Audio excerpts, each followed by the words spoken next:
and their economy. When you hear G8, G7, G10, G20, G anything, it's based on economy.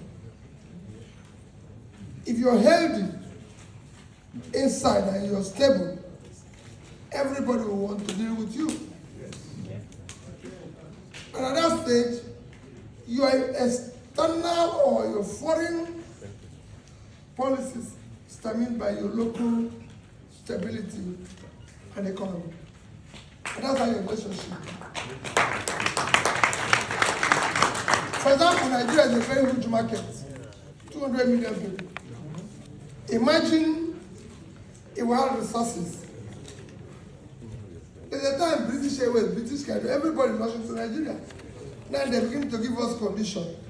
We will stop coming to Nigeria because of it. So, yes, external influences are there, but they become more prominent when you're weak. Like every human being, you know, when you're weak, everybody throws everything to you. Issue of corruption and corrupt politicians. You know, let me tell you, when I was talking, I said we have zero tolerance for corruption. One of the worst things that can happen to a country is corruption. The reason why it's so is that corruption kills three things that makes a country work. Corruption kills entrepreneurship. Nobody thinks how to create. It kills professionalism. It kills hard work. Why would I be hardworking when this man can make money just like that? Why would a professor be doing research to be a professor when a council or local government chairman can make more money than a professor? In this country, in America, I know for sure that if you go to California, Stanford professors earn as much, if not more, than the governor of California. It's the opposite. So it's important that we get it right.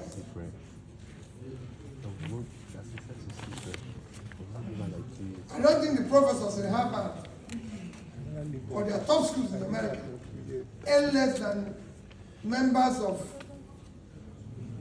State House of Assemblies or State of Congresses in America, or even National Congress in America. So this is important. What people tell you is difficult to fight corruption. I don't believe that. If you, the principal person, is not stealing, you first, so we eliminate you. Your family is not. Those around you are not. You reduce it by 70%. Correct. Because you have to add your own. Let me tell you, this is a simple thing. If I'm a governor, I have a commissioner, I have a permanent secretary, I have an accountant general, you have all sorts of people. So you add your own, commissioners will add their own. The other layers will add their own. When they eventually bring it back to you, you find it very difficult not to sign it because your own is inside.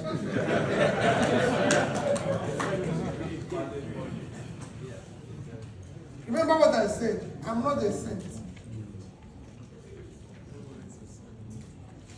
I particularly am not. People have said every accusation against me.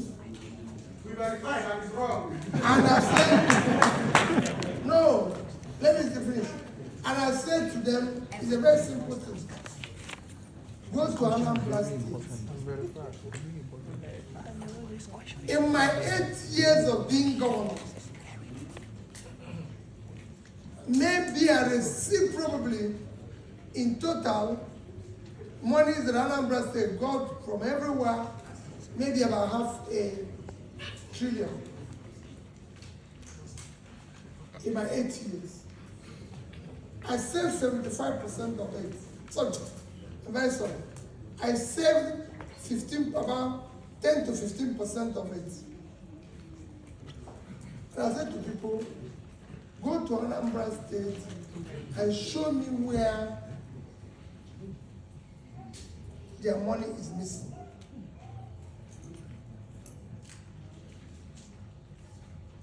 At least, if that was the amount, that means that the 5%, 1% of 500 billion is 5 billion.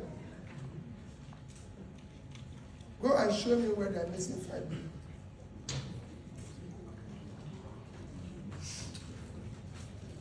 I left in 3 banks, another eventually have been verified. In 3 banks in Nigeria, the day I left office, I left 50 million naira each in 3 banks, $50 million each. In Access Bank, Diamond Bank, Fidelity Bank, and I left the equivalent of $50 a naira in the 3 banks.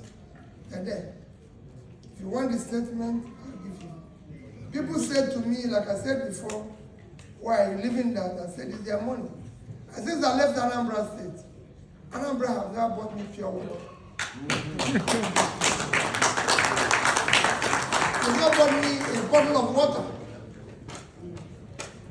When the house said to me, you're going to have pension, gratuity, severance, and everything, I said to them, I finished the job. I'm going home.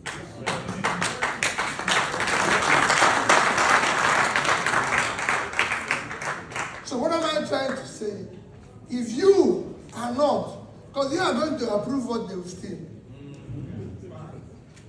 It's a simple thing. It starts from. Or you don't know what it. You might not be. You might not even be taking. But you don't have the capacity to know what is happening. I used to tell my accountant general the balance.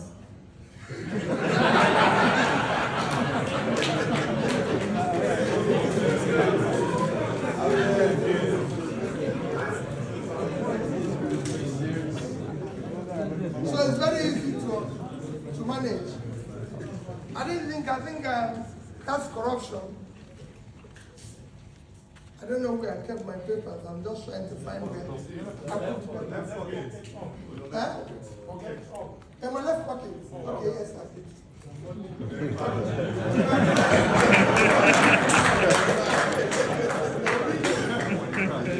Issue of ATI and population. You're very correct. You can't plan without statistics. It's very difficult to plan. But we have not even planned with the estimates. The only place we have estimates is in NEPA, where we want to charge bill. We use the estimated bill, but we don't use the estimated population. So, if we have planned with even the population we have,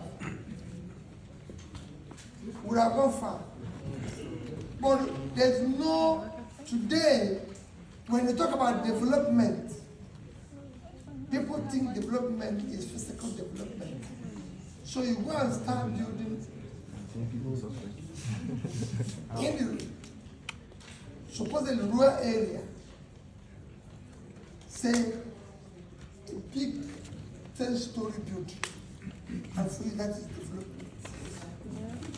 And I said to them, no, you can't develop and build physical infrastructure without building the human infrastructure. All right, thank you. It is the human infrastructure that drives the physical infrastructure. Otherwise, it will fail. And that is where your HDI must be measured. Today, Nigeria is low in HDI. Because your country is not doing that. In the year 2000, Bangladesh, even Ghana in Africa, Vietnam, India, year 2000. All these countries I mentioned were in the low category of HDI with Nigeria. Today they've all moved.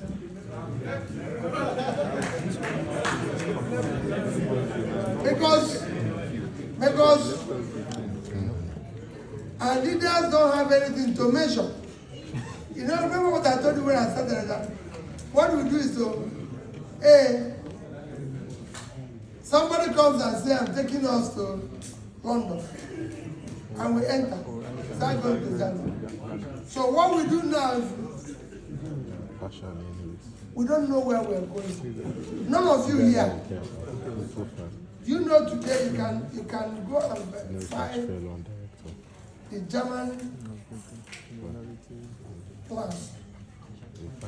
Huh?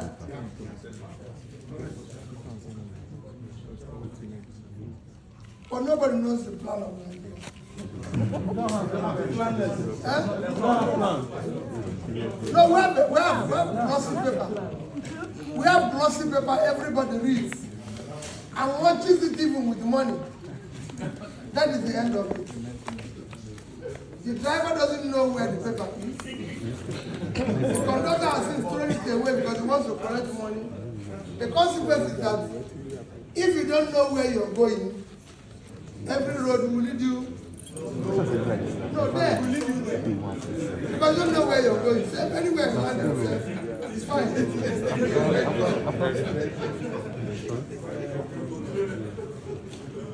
PVC.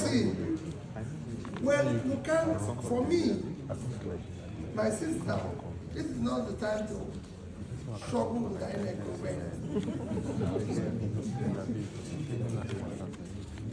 I'm being honest with you. What is important is for us to have a good government. A good government will want all these things to happen. Because there's no need. How do we stop registration 6 months to election? So many people are going to be qualified in the month of July, month of August, month of September, month of October. It doesn't make sense. At this time and age of technology, you're supposed to stop it. Okay, now let it be 1 month. But, you know, let's just try with what we have and see if we get there. Just like, why can't people in diaspora vote? It is so easy. It is so easy. You know, in today's age and time, we have embassies. We have embassies in Germany. These people are recorded, we have their record, we have everything. You just go there and vote. So, but we manage all this confusion.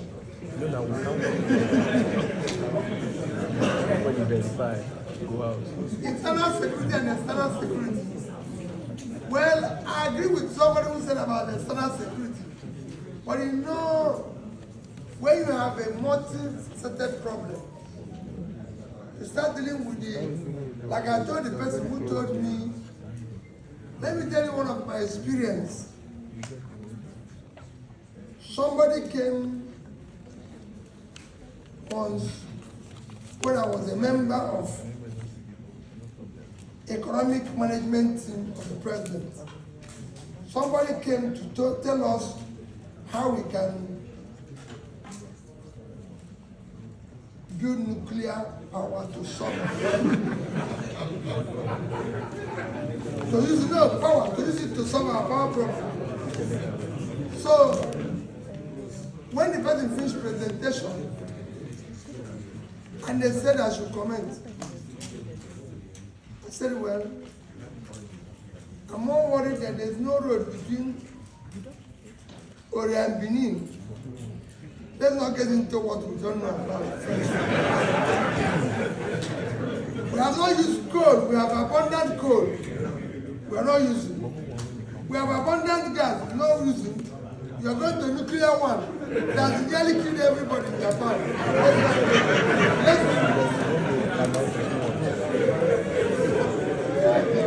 So What am I trying to say? Give a external war. We have internal war already. Let's deal with it. When the external people come, we beg them. Say, please, people, let's deal with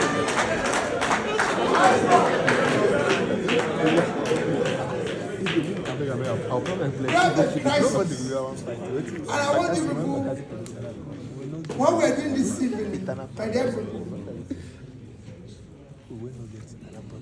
what I'm doing with you people now, for the average person who is engaged in politics now, is waste of time. That's how it's seen. It's a waste of time. But that's how people in Germany here, that's how Angela Merkel was going everywhere to campaign. Am I right? In Nigeria, is most of that. What is all this Peter is doing? Going all over the place and speaking. What does he think he's doing? Because we've been used to people not talking to us, and suddenly they land there and start creating confusion, and we're all quarreling. What is this man? But we are here when this man was passed. And we refuse to stop him.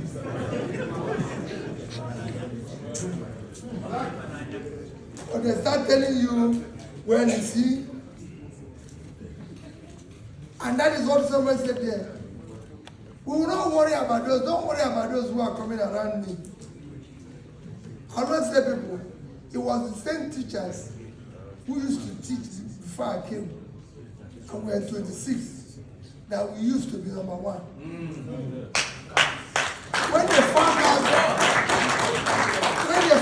that I come to work by 7:30, everybody comes to work by 7:30. That is why you're very critical and involved. That's how Jamako will stand and take questions from students, everybody, go to every corner to campaign. But how many of us have come to campaign to you? No, nobody cares. You would even be here, and they send and they tell you, some of you are members of PDP, some of you are members of APC, some of you are members of anything, and they just don't come. They don't care about you. Because it's not about you.